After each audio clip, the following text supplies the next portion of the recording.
Paris Fashion Week SS25. But before that, I want to say that I'm glad you're on my channel. Welcome to Hymme's luxury vlog.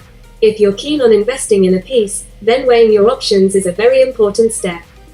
If you're new to my channel, welcome. We talk about here all about luxury brands. Don't forget to hit the like and subscribe button below. Bonjour, fashion lovers. Today, we're diving into the fabulous world of Paris Fashion Week for Spring-Summer 2025.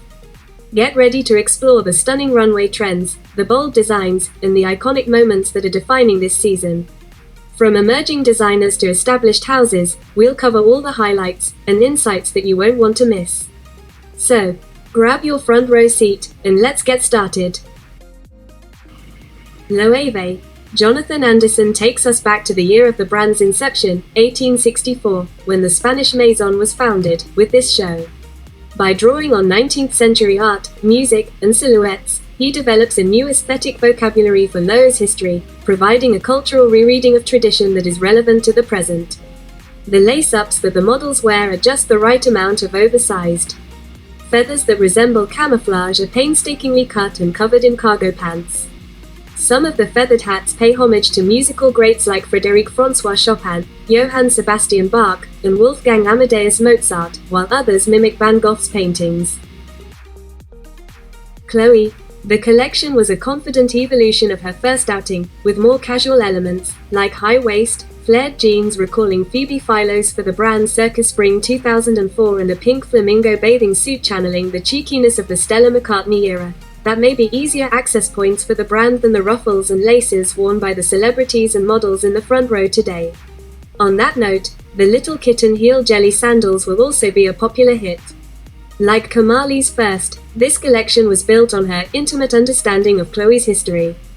Photos of Lagerfeld-designed collections were pinned to the mood board in her studio. Two of her most inspired lifts were the waist shapers of Spring, 77 and the lace bloomers of Spring, 78. Both have the potential to reshape how young women think about sexy dressing in 2025. Jackets, in sturdy workwear cotton, soft suede, and leather and all built with generous gathers along their strong shoulder lines, gave the sensual lightness of these pieces some ballast, maybe just a shade too much. And if you're still here watching, please don't forget to subscribe.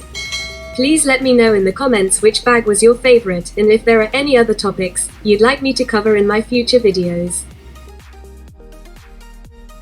Valentino, the most anticipated debut of SS25, Alessandro Michele lived up to the sky-high expectations for his first collection at Valentino.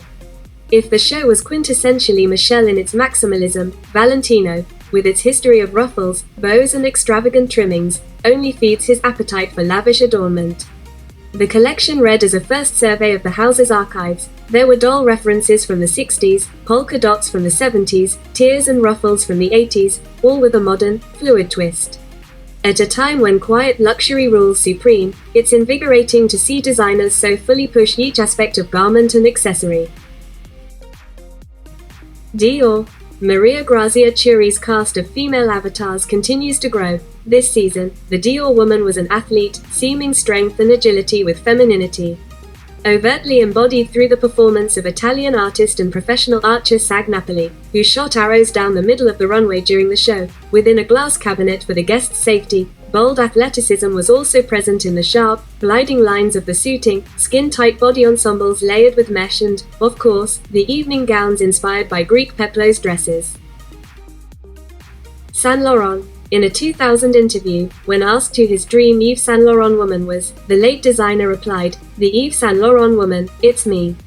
And so for SS25, presented on a catwalk painted the same shade of Yves Klein blue as YSL's Marrakesh abode, Anthony Vaccarello magnificently translated the founder's sartorial signatures into slouched blazers, wide-legged trousers, oversized leather aviator jackets, completed with shirts, ties and thick-framed glasses. For evening wear, Vaccarello matched YSL's discerning eye for color with brilliant tiered chiffon skirts, blouses, and brocade jackets, inspired by the late designer's muse, Loulou de Falaise. Miu Miu.